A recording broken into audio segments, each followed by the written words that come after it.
Annihilation. Annihilation. Annihilation. Annihilation. Annihilation. Annihilation. Annihilation! 1 minute at a time.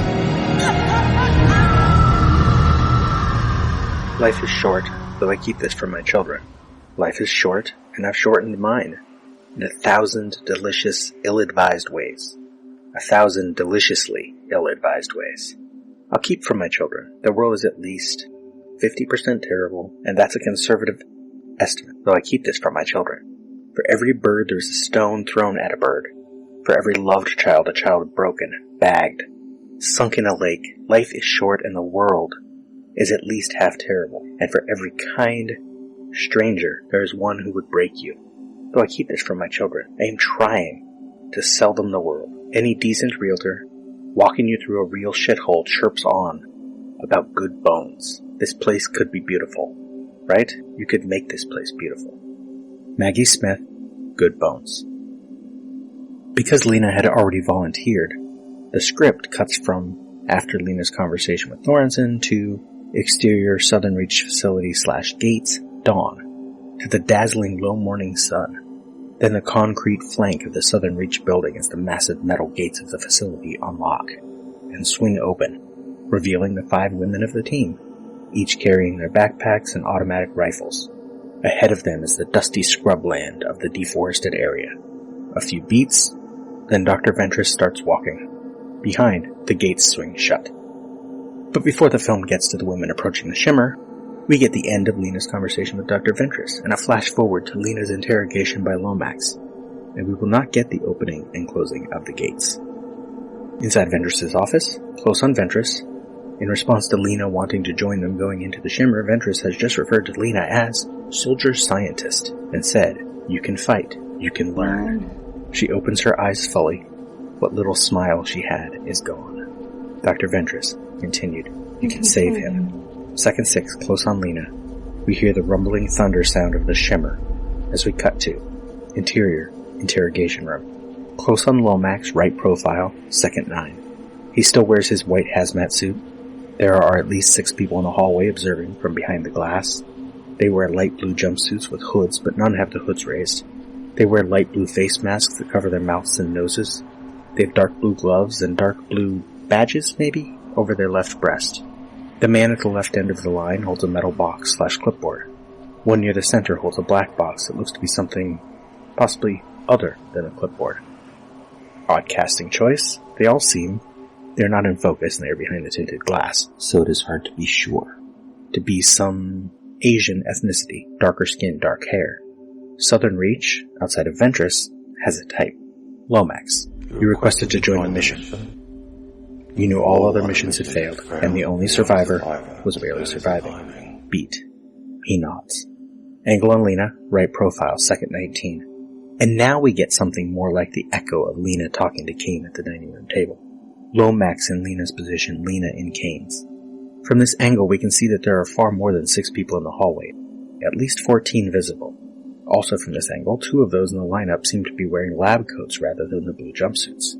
Lomax continued, off-screen. That was a brave choice. Lena offers the slightest of shrugs. Lena, I owed him. Lena looks up at Lomax and almost immediately breaks eye contact. Angle on Lomax, left profile, close. Second 24. Lomax, I'm only trying to understand what drove you. Second 29, angle on Lena, right profile. She looks downward again. Lena, I owed him. So I went in. The score builds. And second 38 cut to exterior deforested area, dawn.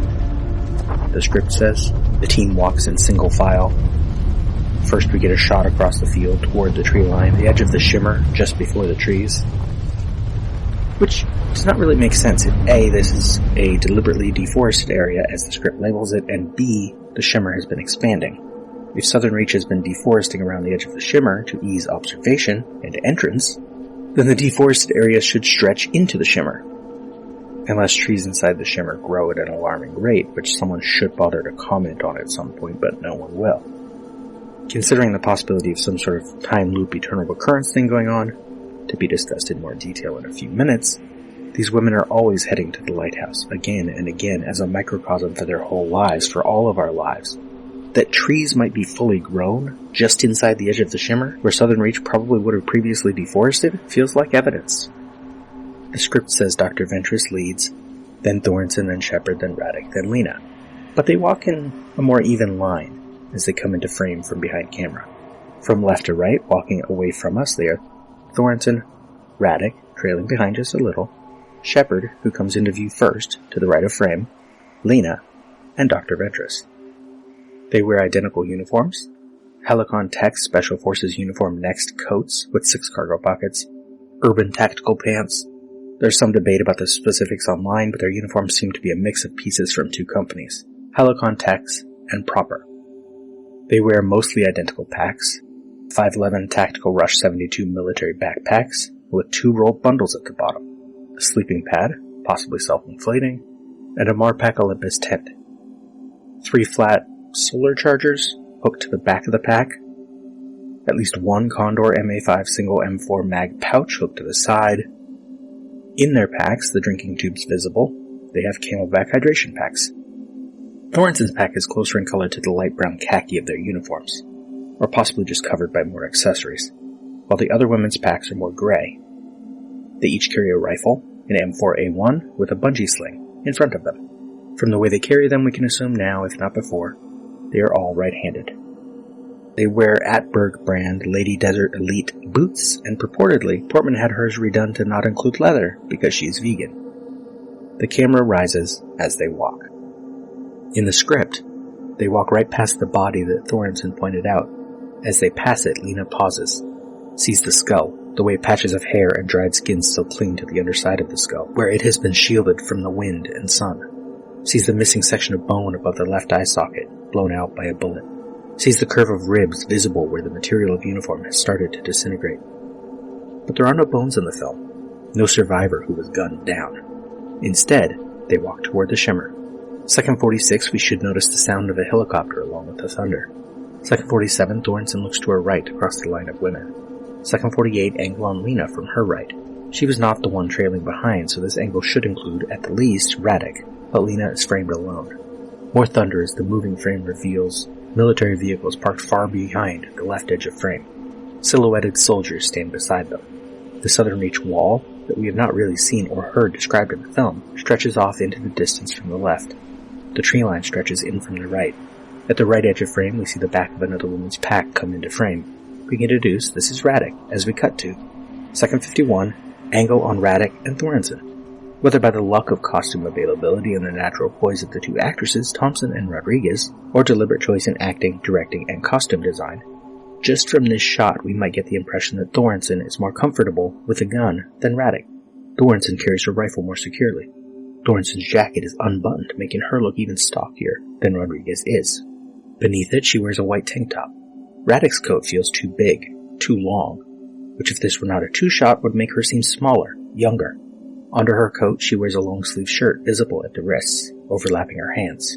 Thornton's coat sleeves are folded up to mid-forearm. Thornton also, notably, wears bracelets that would not be standard military wear, nor probably on the job as a paramedic in Chicago. Radek has some sort of military-grade radio strapped over her left breast.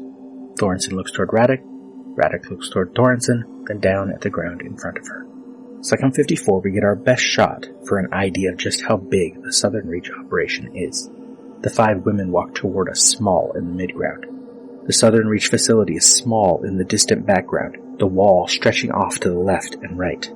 Military ground vehicles are parked in at least 6 different locations between the women and the facility, and 2 helicopters hover over them. In the left foreground there are several antennae on the ground, barely noticeable but from my pause screen. The women approach them as time runs out for this minute.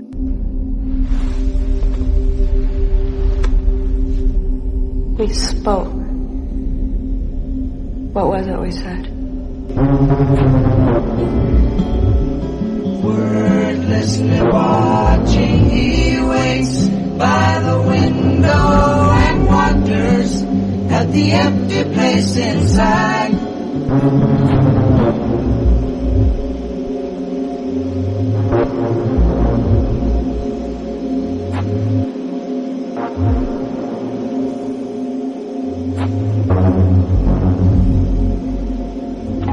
Annihilation is all we are.